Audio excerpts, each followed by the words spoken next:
Howdy folks, my name's Christian and welcome to Bullish on Farming. Today is January 15th. Just opened up 4 fresh bales for the girls. That's 2 days worth of feed. And it's a beautiful Canadian day today. -10, sun is out, snow is settled, ground is frozen, cattle are clean. Hello. Cattle are moving. Just opened to a fresh section, and as you can see, we still have some of those bales left over there. I moved them into that paddock in the afternoon yesterday, so a full 24-hour period wouldn't be till this afternoon. But I'm not coming back this afternoon, and I'm not too worried about the cattle going and cleaning that up. And I know a lot of people worry about that because it's the wastage. Until you do this in bale graze, you don't really know, okay? And it might not work for you on your farm, but we have sub-zero temperatures and the ground permits us, due to it being frozen, to have the cattle on the field. And I'd rather that than in a barnyard. Keep their hooves clean. They commute between the bales, fertilize as they move, and we sweep through the field with the grazing mentality. For me, it keeps my management of these cattle an absolute pleasure. I come out and move a wire and cut twine on a bale. Easy breezy lemon squeezy, if you ask me. And I'm firing up the tractor probably 10 to 20% of the time because I don't need to fire up the tractor to bring bales out to these girls. And those of you who've been keeping up know that we have all the bales positioned through the field already. I got enough bales to get us through this month, probably get into February. And then in an adjacent field where we have a gate through the tree line, I've got about a quarter of that field positioned. I don't put all the bales up front in the beginning of the season because you don't know how the weather's gonna play out the whole way. And so I put about, anywhere from 65 to 75% of the bales out. And then that last portion, I kind of read the weather, and there's usually an opportunity that allows you to just get out there and place the rest of the bales closer to the time that you need them. And it's just something that you learn along the way. You don't really want to put 100% of your bales, because if you have a poor winter, the weather at the end of the tail end of the season doesn't cooperate the way you want it to, and you have 45 bales out there, you could have really just approached that differently to avoid that. But at the end of the day, it's not too big of a deal, is it?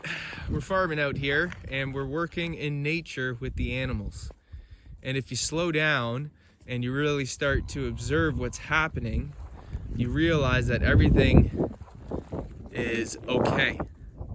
And that's what I think working with animals offers us humans. Of course, we have we're producing with farm production, but we still have a relationship, and a mindful relationship, and one with the ecology of the planet here, that allows us to appreciate what we're doing and do it with, the highest good of all in mind.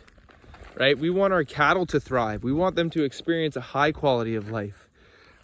We don't want to be changing necessarily fundamentals to their lifestyle. These are large animals. They're not meant to be in confined small spaces. And I get it. On a farm, you do what you have to do to manage your animals. There's nothing wrong with it. But, when you just kind of take more of a bird's eye view, it's all laid out for you. So how can you work with it? That's nature's design that I'm talking about. So, and you can see that steer over there. He's debating, do I want to go back to these old bales? See, there's no doubt that these new bales are first choice.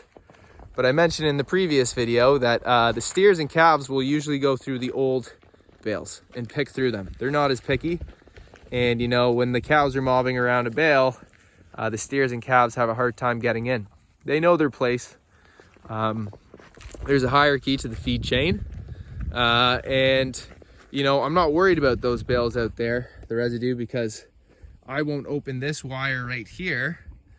You can hardly see it, but there's a wire that's blocking those 4 bales in this row.